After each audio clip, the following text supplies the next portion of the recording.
Good morning and welcome to Our Issues Milwaukee. I'm your host, Andrea Williams. Our focus this morning is on Wisconsin's upcoming general election. It will be held on Tuesday, April 6th. One of the races on the ballot for Milwaukee County is for Milwaukee County Board of Supervisors, District 10. The candidates are running for the seat left open by former Supervisor Supreme Moore Amakunde, who is now a member of the Wisconsin State Assembly. We'll be joined by both candidates vying for Milwaukee County Supervisor in District 10 today. My first guest is Darrin Madison Jr. He's a graduate of Reagan High School in Milwaukee, and he attended Howard University in Washington, D.C. How are you, Darrin? I'm good. Glad to be here, and thanks for having me. I'm very happy to have you join us today. There are several things that we need to talk about dealing with this particular race. But first, I'd like for you to tell us a little bit more about your background and why you want to take on the position of Milwaukee County Supervisor for District 10. Yeah, absolutely. So again, my name is Darrin Madison. I was born and raised here in the 10th district, and I've been doing work in our community since I was 14 years old. You can technically say I've been doing work since I was 12 because I was out there when folks were giving pushback against Act 10 in Madison alongside my teachers and a bunch of the unions that stand in solidarity with collective bargaining rights and our teachers and our education and our futures. But I've been doing work with Urban Underground since I was 14, teaching, which is an organization that teaches young people how to use their voice to empower their communities and lead social justice movements. Since then, I've gotten engaged in politics, working with elected officials like David Bowen to really push for legislation and put leaders that do the work in positions of power. And aren't accountable to special interests, but are accountable to the people. So I decided to hop in this race because I believe that the 10th district has a lot of assets, and it needs a strong advocate to fight for the resources that it needs, and that the people need, so that we can move in a bold direction at the county, and we can ensure that folks have the services that they need to thrive. And the 10th district, I should add, represents several neighborhoods in Milwaukee, including portions of downtown, the Brady Street area, and Lindsay Heights. So there are several issues that you say you are passionate about. So if you would, let's talk about a couple of those. One beginning with organizing in our community. Yeah, for sure. So again, my organizing efforts go back all the way to 2011.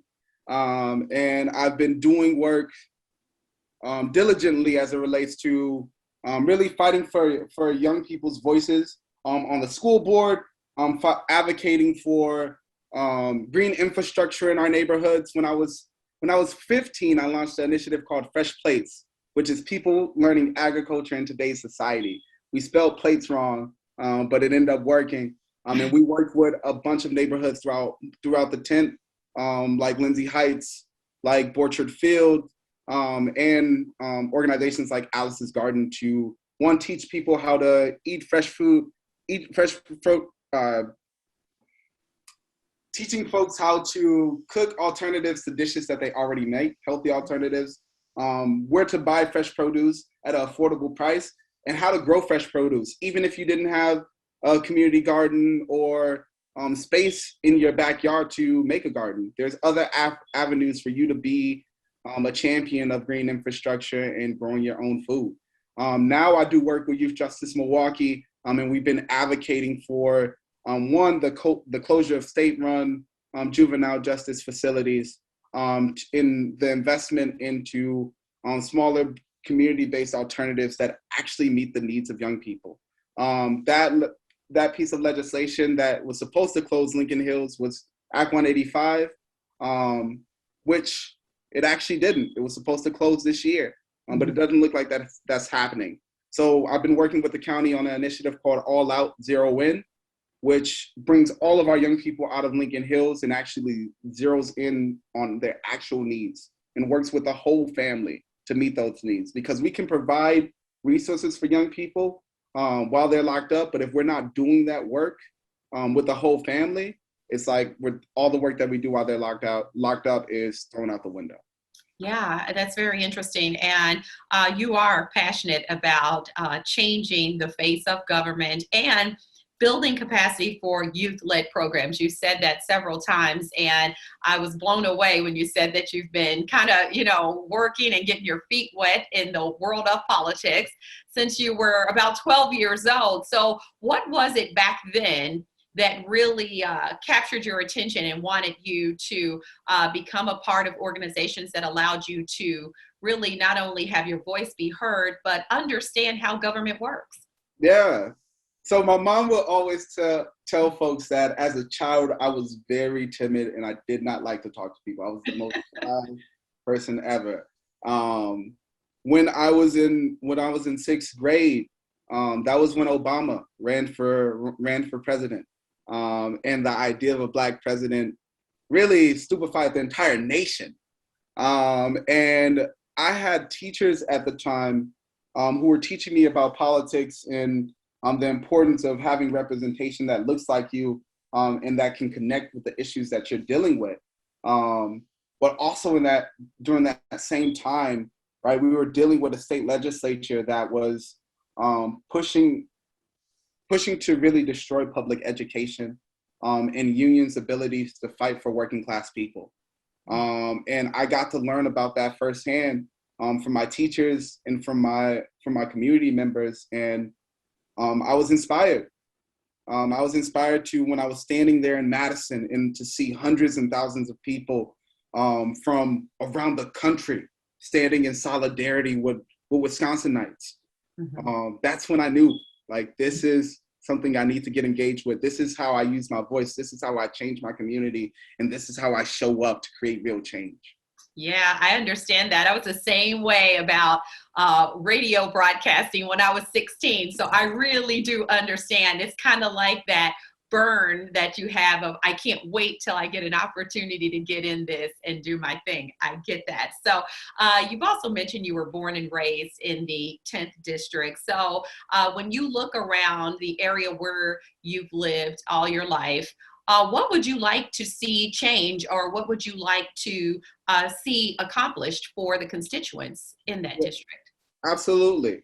So the very first home I ever came home to, and I can remember things from when I was 2.5, which is super weird, but. Well, you're not that old, so. But was on 13th and Burleigh, right? Which is in 53206, which has some of the most stark disparities in the country, especially as it relates to raising Black children and the over-incarceration of Black men. As I look at the neighborhood and how it's changed, I've seen, the spectrum of issues that folks deal with, right, every day, from the amount of homes that are unoccupied or dilapidated, right? But I also see the hope that's in our communities, right? Right around the corner on 9th and Ring, you have We Got This, and you have, the work that Andrea Williams has been doing to really work with young people in the neighborhood to take care of the neighborhood and to uplift and build up some of the homes and really ensure that our communities look beautiful. I also got the opportunity in knocking doors in the primary to meet a woman who owns several properties in the neighborhood, and she bought those properties in an effort to sustain and support our community. And she's been able to have an impact on so many young people. And one of the things that she made sure to tell me when I was talking to her is, ensure that you are doing the work for the people that matter the most. And those people, to me, are our most marginalized communities. Those are our young people.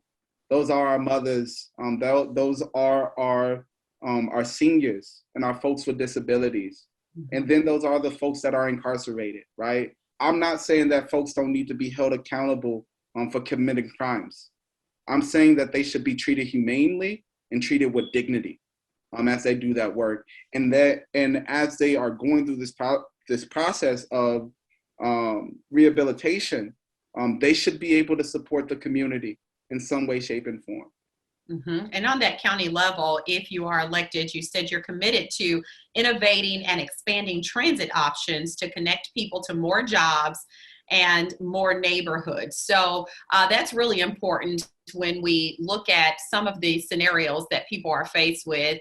It takes some people an hour and a half to get to work. They get up, 5 in the morning just to get to work by 8 or 9 o'clock. And those transit rides can be pretty daunting in the winter time when you think about transferring and all those things. So what are your hopes in seeing some improvement when it comes to getting people to jobs that are outside of the city? Yeah, absolutely. So I will say that the work's already happening, right? There is an initiative called MCTS Next. That's right. And that is moving in a bold direction. And they got input from community members about what are the priority routes? How can we improve? And they've put together a plan over the next 10 years that will expand our transportation system and make it way more efficient, right? But as a county, we need to make investments in our public transportation system. There is a limited amount of funding that we actually invest as a county into our public transportation system, and we need to do the work to ensure that our residents get access to the resources that they need, whether it be a job, whether it be freighter, or other medical institutions, whether it be a grocery store, right? There are so many things out of reach right now, and it's critical that we do the work to ensure that folks have access, and that access is timely, efficient, and bus drivers are supported, right?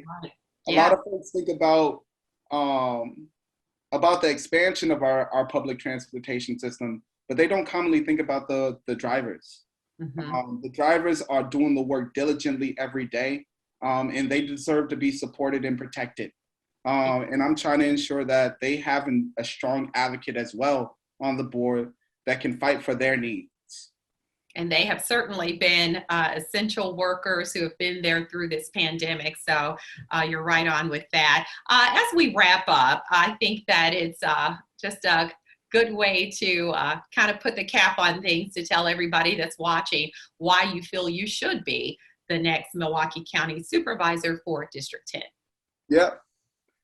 So you won't regret voting for me on April 6th because I won't stop fighting for my community and its needs. I was born in the district, raised in the district. I've experienced a lot of the disparities that a lot of the community members are experiencing now, from homelessness to mental health issues to navigating our ever-changing public transportation system. And I'm committed to fighting for everything that the 10th district deserves. And I will do that unapologetically, without compromise. We thank you so much for coming by and taking the time to let everybody know where you stand, and I wish you all the best. Thanks a billion. Darrin Madison Jr., he is a candidate for Milwaukee County Supervisor, District 10. And for more information, you can visit his website at Darrin, that's DARRIN, 4MKE.com. When we return to Our Issues Milwaukee, we'll meet his opponent for that position, Priscilla Cox Jones, and we'll do that right after this.